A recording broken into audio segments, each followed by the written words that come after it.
Mussete, vamos falar de Palmeiras e Santos, então, dessa vitória do Peixe. Finalzinho, o gol do Roleiser ali, que deu um alívio danado para o Peixe.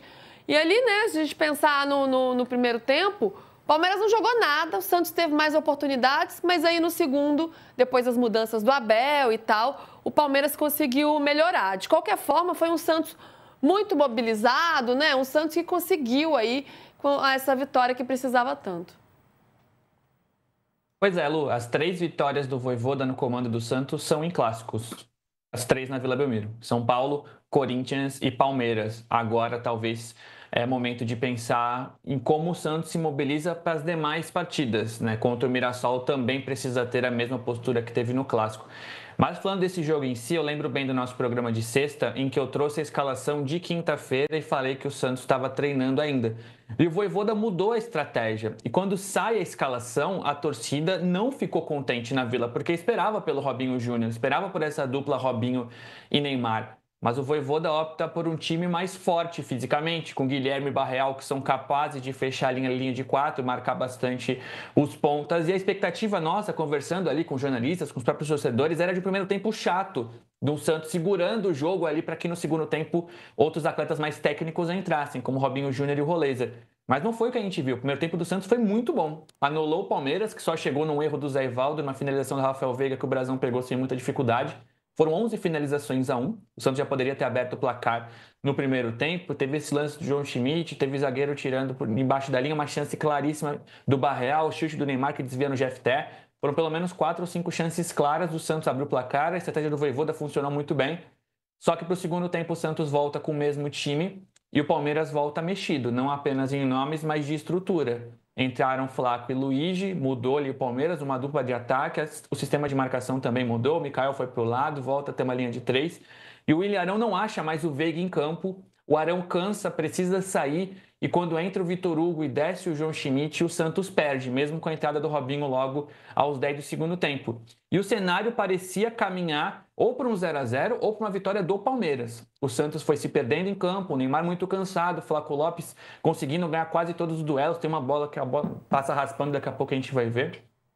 O Palmeiras parecia que estava mais pronto para a vitória mesmo com esse time praticamente reserva. Mas aí quando o Vojvoda mexe, que é um cenário muito semelhante ao de Santos e Flamengo, que ele vai mexer aos 40 do segundo tempo, o Santos cresce e faz 2 gols. Acontece isso com o Roleiser. O Roleiser entra aos 40 do segundo tempo e faz o gol decisivo aos 45, mas já havia criado 2 lances antes, obrigando o Carlos Miguel a fazer uma grande defesa, um bom lançamento para o Neymar, que a zaga do Palmeiras afasta. Então, em 5 minutos, naquele gás final, o Santos consegue encontrar o seu gol. E a estratégia do Vojvoda, que é impopular, funciona muito bem. Ele pensou e disse isso na coletiva. Ele precisava de um time mais forte para, no segundo tempo, se precisar, soltar os jogadores. Porque o Palmeiras não teria boas peças para mexer. E foi o que aconteceu. Entraram Flaco e Luigi, depois de e o Palmeiras não tinha mais de onde tirar. E o Santos já tinha jogadores melhores para entrar. A estratégia do Vojvoda funciona muito bem. E o Vojvoda diz, foi difícil fazer isso, mas era o melhor para essa partida. Então, mesmo impopular, tomando esse remédio amargo, o Vojvoda funciona bem, acerta na estratégia e o Santos consegue uma vitória fundamental. A Vila Belmiro numa sinergia muito grande, como há muito tempo eu não via, uma festa linda. O Santos brigando muito com a postura que o torcedor espera. E agora sai da zona de rebaixamento, também retoma a confiança para um novo jogo na Vila e talvez mais difícil ainda contra o Mirassol. Eu tinha acertado a escalação em meus informações e palpites, mas aí o Mussete falou na sexta-feira, eu fui lá e mudei. Errei. Ele te influenciou? Eu tinha colocado Barreal, eu tinha colocado Willian Arão, Barreal, Zé Rafael, João Schmidt, Guilherme e Neymar na frente. Eu ia errar porque eu não prestei atenção no... A Alex Soares estava viajando, né? Eu coloquei... Não, o Luan Pérez tinha concussão. Eu tinha colocado o Luan Pérez na minha prévia porque o Luan Pérez tinha o protocolo de concussão e não podia jogar pelo protocolo de concussão. Sim. Senão talvez fosse Adonis Frias e Luan Pérez, e foi Adonis Frias e Zé Ivaldo repetido. O Santos ganhou porque foi melhor, mas eu achei que foi pênalti. O lance do Maurício eu acho pênalti. Agora, o Santos foi melhor em 70% do jogo. O primeiro tempo inteiro o Santos foi muito melhor que o Palmeiras. Segundo tempo, o Palmeiras mudou taticamente, daqui a pouco a gente mostra. Mas o Palmeiras melhorou no segundo tempo. Mas o Santos mereceu vencer a partida porque foi melhor em 70% do tempo. Especialmente no primeiro tempo, né? Faltou ali um pouco, né? Uma finalização melhor do Santos, mas especialmente no primeiro tempo ali, teve as chances de vencer antes mesmo do finalzinho.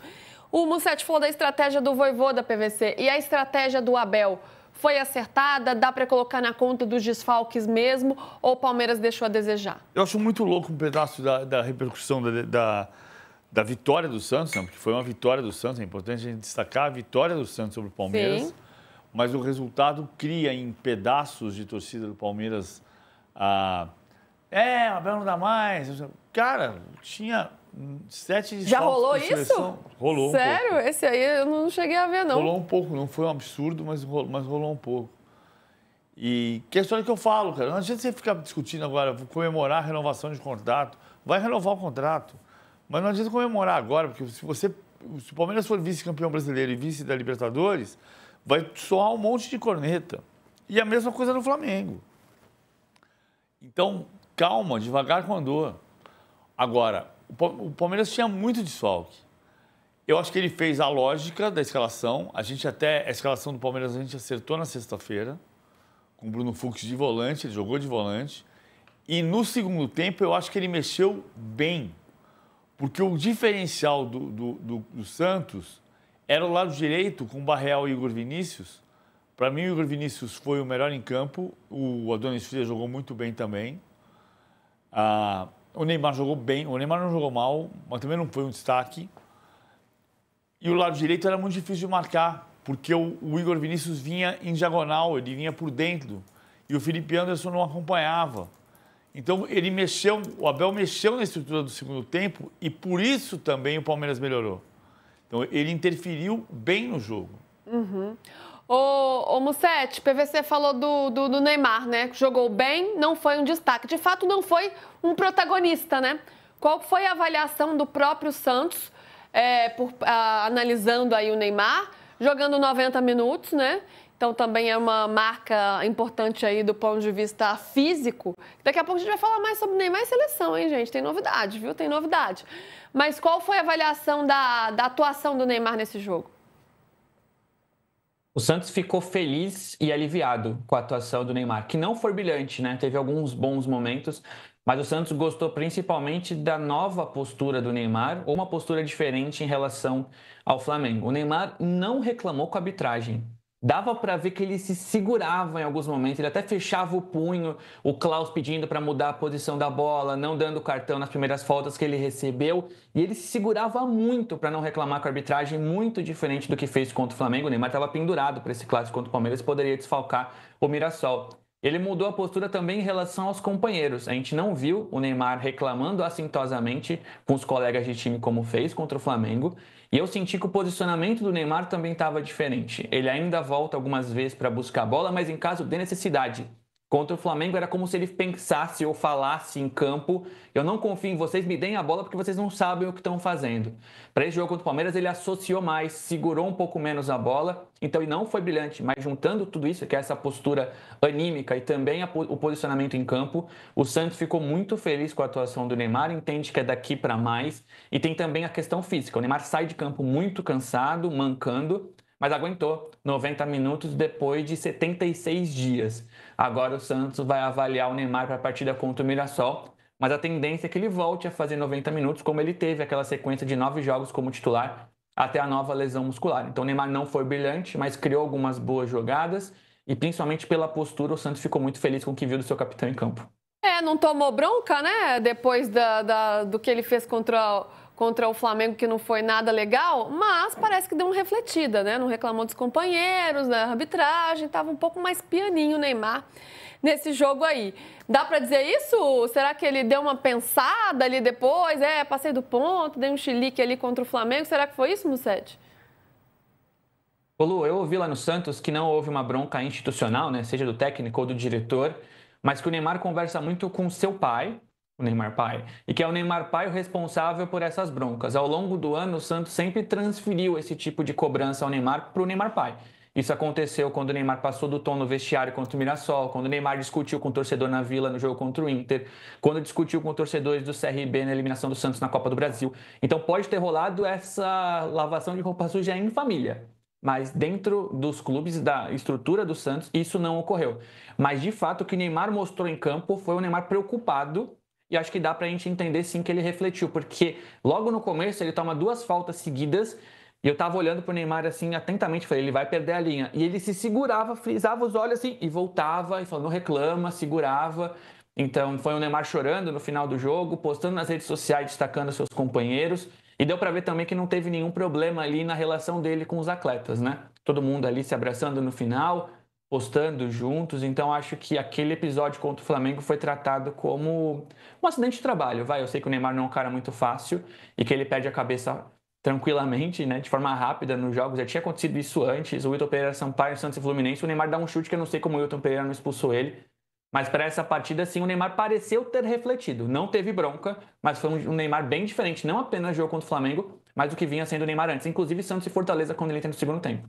Uma parte que eu ouvi, Musetti, foi que teve uma conversa no estacionamento com uma pessoa que ele confia, que o Neymar chorou muito por ter visto as críticas, ter lido, ouvido críticas, porque ele vê muita coisa e ele pode ter refletido por si próprio. Agora, ele foi um jogador importante no jogo de sábado, não foi o craque do jogo, mas ele foi importante, ele quase fez o gol olímpico, né? Na bola do Kelvin, que a bola desvia ainda, mas o Kelvin tira em cima da linha, a bola que nasceu do escanteio cobrado pelo Neymar. O GFT tira uma bola que eu acho que era gol também, para você. O chute na entrada da área no primeiro tempo, né? Que desvia meio no ombro do GFT, assim, era uma boa chance. O GFT faz de cara a noção de que não bateu no braço, bateu no ombro, tinha batido no ombro mesmo. Então, acho que ele jogou uma boa partida. Não foi o Neymar extraordinário que a gente conheceu, mas foi um jogador importante, o que ele tem que ser nesse momento. Fabrício Brandão, o placar mais justo seria um empate. E o JC Campos faz uma pergunta para você, Musetti. O Santos vai comprar o Zé Ivaldo? As metas foram atingidas? Vai comprar. As metas foram atingidas, 60% dos jogos em que o Zé Ivaldo esteve à disposição. Então, ele atingiu a meta. O Santos vai comprá-lo por $1 milhão. Era um jogador que estava afastado, que seria negociado. O Vojvoda o recupera de alguma forma. Vira titular e deve ser titular novamente contra o Mirassol. Então, o Santos entende que mesmo que o Zé Ivaldo tenha um desempenho irregular, é um valor acessível, dá menos de R$6 milhões. E até para vendê-lo, ele tem mercado, recebeu propostas recentes do Japão, dos Emirados Árabes.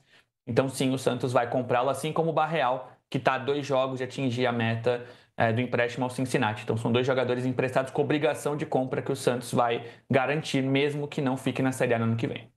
Ô, Musetti, vamos fazer conta pro Peixão? Hoje tá bom de fazer conta, hein? Hoje tá bom. Bora lá, vamos ver as chances do Santos para escapar do rebaixamento e das outras equipes também. Vamos colocar aí. O Sport, agora matematicamente rebaixado, é a única equipe que já está com a presença na Série B do ano que vem confirmada. Fortaleza, 95%, Juventude, 81%, Vitória, 61%, Santos, 36%, Inter, 21%, Grêmio, 2,7%, dados da UFMG. Vamos ver os próximos jogos do Peixe? Os jogos que faltam para o Santos. Mirassol em casa, Inter fora, um confronto direto aí, 2 jogos difíceis, hein? O Sport em casa, Sport já rebaixado. Aí tem o Juventude fora de casa e encerra o Campeonato Brasileiro diante do Cruzeiro em casa. Musetti, qual é a avaliação interna dessa sequência aí? O Santos tem algum planejamento para esses próximos jogos? Ó, aqui tem que ganhar, aqui um pontinho. Como é que estão essas contas dentro do clube? O Santos pensa em 7 pontos. Acha que 43 é o número para ficar tranquilo. Até pensa que 41 ou 42 podem salvar. Mas a conta do Santos é fazer 7 pontos. E como o Santos foi rebaixado na última rodada do Campeonato Brasileiro em 23, quando chegou na Vila para o jogo contra o Fortaleza numa situação mais confortável que os rivais, a ideia, claro, é tentar se salvar o mais cedo possível. Esse jogo contra o Mirassol é tratado como uma partida tão difícil ou ainda mais difícil que o Palmeiras, porque o Mirassol vem com força máxima. É um time que certamente vai impor muita dificuldade ao Santos, porque o Mirassol joga muito em transição e o Santos tem muita dificuldade jogar com a bola nas costas, nos contra-ataques. O Santos não se acertou nessa parte defensiva, é uma preocupação do Vojvoda com pouco tempo de descanso. Depois vem o duelo direto, o Sport é inegociável 3 pontos. E o Santos, internamente, ele fala de ter talvez 2 adversários já não tão mobilizados na reta final. O Santos torce para que o Juventude não tenha mais chances de permanência na Série A e os próximos jogos podem confirmar isso. E o Cruzeiro vai estar dividido com a Copa do Brasil. Então o Santos planeja mais 7 pontos. Claro, ele quer vencer o Mirassol e quer vencer o Inter. Mas se falar, vem 4 pontos contra Palmeiras e Mirassol. O Santos já fez 3. Então o empate internamente não vai ser visto como um resultado terrível. É segurar o Inter, pelo menos mais um empate, vencer o Sport. E o Santos teria 2 rodadas para conseguir a classificação. Classificação não, a permanência. Teriam 2 jogos contra adversários, talvez já não querendo tanta coisa no Campeonato Brasileiro, para vencer um. Essa é mais ou menos a conta que o Santos faz. 7 pontos em 5 jogos, em 15 disputados, dá para fazer, né, PVC? Mas eu acho que ele tem que pensar mais. Tem que pensar mais alto. É? É. Vou lembrar aqui. Você lembra o 7 de memória? Quantos pontos o Santos fez em 2023, quando caiu? Acho que foi 2. Deixa eu ver. Não, tudo bem, mas no final do campeonato foi 42. Isso. 43. Eu vou ver aqui. Me sopram aqui no ouvido, 43. Então, se você caiu com 43... É verdade, perfeito.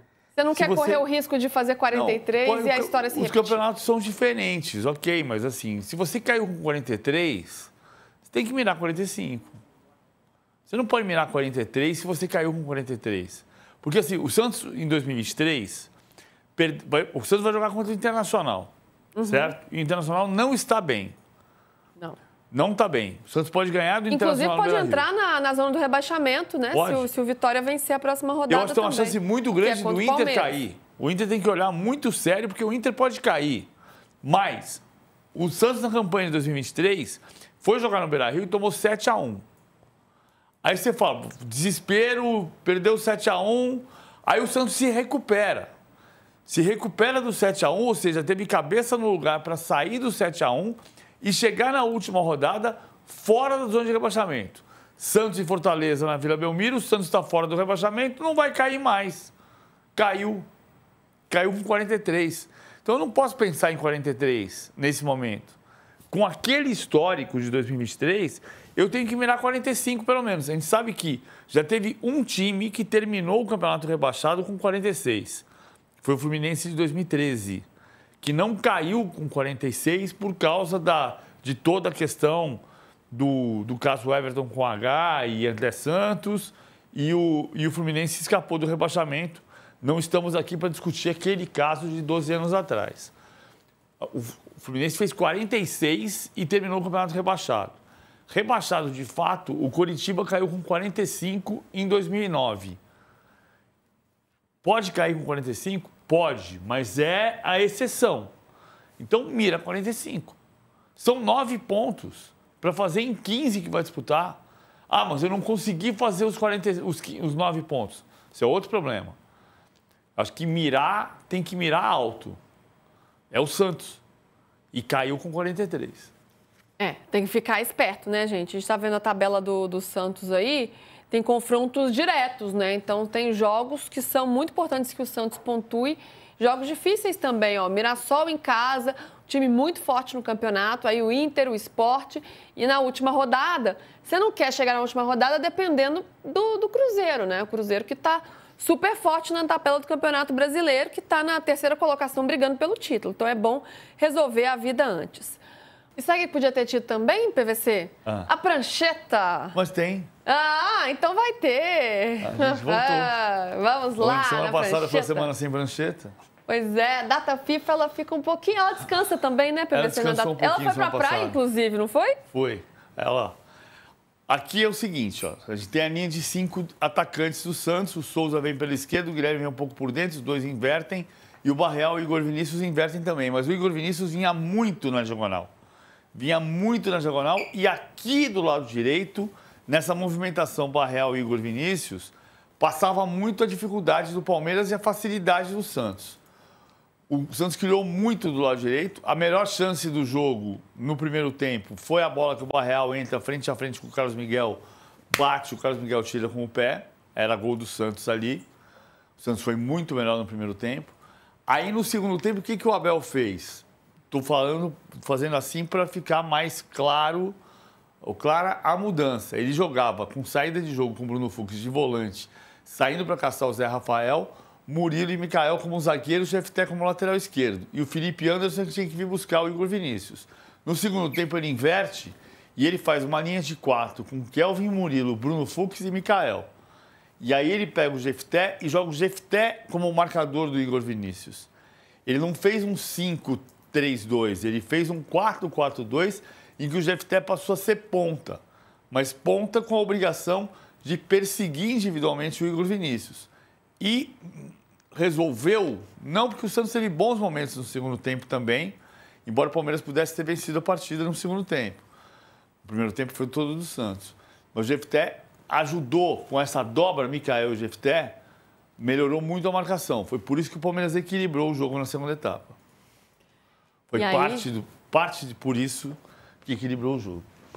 E no finalzinho, o gol do Roleiser. Roleiser podia ter mais oportunidades? Eu acho que o Roleiser era titular, é que ele está montando um time agora mais seguro, com o Arão fazendo o dublê de primeiro volante e eventualmente líbero, e com o Zé Rafael e o João Schmidt, que estão funcionando juntos como volantes meias. Ô Musetti, infelizmente não olhamos só para o campo nessa partida, né? Porque teve confusão também, você estava lá e vivenciou isso tudo, né? Você presenciou, na verdade, isso tudo. Pois é, Lu, eu achei totalmente desproporcional a atuação da PM. Eu olhando de cima, né, vendo o que estava acontecendo antes do jogo, principalmente no intervalo e depois ao final da partida, e eu fui apurar com os dirigentes santistas e eles concordaram comigo, a gente está vendo essas imagens. O Santos, ele promoveu o alçapão para essa partida, né? O resgate do alçapão. Ele queria mesmo que o Palmeiras estivesse num ambiente hostil na Vila. E a gente pode discutir aqui se isso está certo ou errado, se faz parte ou não do que é natural, mas o Santos convocou torcedores organizados para ficar no camarote térreo, que é da altura do gramado, o camarote grudado com o banco de reservas do Palmeiras, exatamente essa imagem que a gente está vendo. Então os torcedores foram quase que escalados por uma missão, que era perturbar o Palmeiras. A Polícia Militar conversou com o Santos, o delegado da partida orientou os torcedores a não gritarem, a não ameaçarem, mas é um ambiente do futebol, a gente sabe como é natural, não é o ideal, mas é natural. O torcedor grita que tem um palhaço querendo aparecer e vai morrer para um árbitro, e o árbitro não vai morrer. Eu acho que tem um contexto ali de uma partida de futebol que deveria ser levado em consideração. Houve essa orientação no começo, que não foi seguida à risca, então a PM, no intervalo, expulsou os torcedores do camarote com muita violência, torcedores no chão, sendo ali agredidos com o cacetete, e os dirigentes santistas que estavam no camarote ao lado foram reclamar com a polícia. O Júnior Bozella, que é um assessor da presidência e também parlamentar, o Marcelo Teixeira Filho, que é o filho do presidente Marcelo Teixeira, discutiram com a polícia até tirou o Bozella de dentro do camarote, os ânimos se acirraram. Essas imagens já são dos torcedores voltando para o setor das organizadas, onde a confusão continua. E isso foi meio que uma jura, né? Se prometeram ali que isso ia continuar depois do jogo, e foi o que houve. O Santos venceu, eu tô lá mandando os vídeos pro UOL, escrevendo o meu texto, e um cheiro de pimenta absurdo dentro da Vila, barulho de bomba. Dava para saber que era um conflito entre torcida e polícia, já que era torcida única no estádio.